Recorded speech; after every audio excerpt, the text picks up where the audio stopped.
వానరమా రాముడి పాదం తాకగానే రాయి ఆడదిగా మారిందట ఎలా అని గుర్రం వానరుని అడిగింది.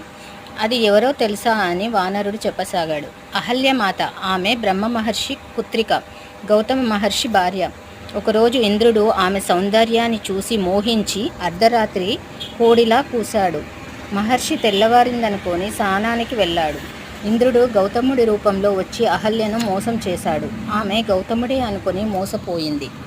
ఇంతటి ఘోరం చేసిన ఇంద్రుడిని చూసి కోపంతో వచ్చిన గౌతముడు అహల్యను రాయిగా మారిపోమ్మని శపించాడు. తర్వాత నిజాన్ని గ్రహించి త్రేతాయుగంలో నువ్వు శ్రీరాముడి పాదస్పర్శతో మళ్ళీ అహల్యగా మారిపోతావని చెబుతాడు.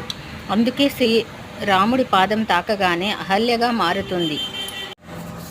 వానరమా, రాముడి పాదం తాకగానే రాయి ఆడదిగా మారిందట ఎలా, ఆమె ఎవరు అని గుర్రం వానరుని అడిగింది. వానరుడు ఇలా చెప్తాడు. అది ఎవరో తెలుసా? అహల్యమాత, ఆమె బ్రహ్మ మహర్షి పుత్రిక మరియు గౌతమ మహర్షి భార్య. ఒకరోజు ఇంద్రుడు ఆమె సౌందర్యాన్ని చూసి మోహించి అర్ధరాత్రి కోడిలా కూశాడు. మహర్షి తెల్లవారిందనుకొని స్నానానికి వెళ్ళాడు. ఇంద్రుడు గౌతముడి రూపంలో వచ్చి అహల్యను మోసం చేశాడు. ఆమె గౌతముడే అనుకొని మోసపోయింది. ఇంతటి ఘోరం చేసిన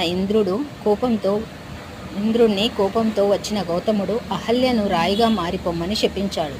తర్వాత నిజాన్ని గ్రహించి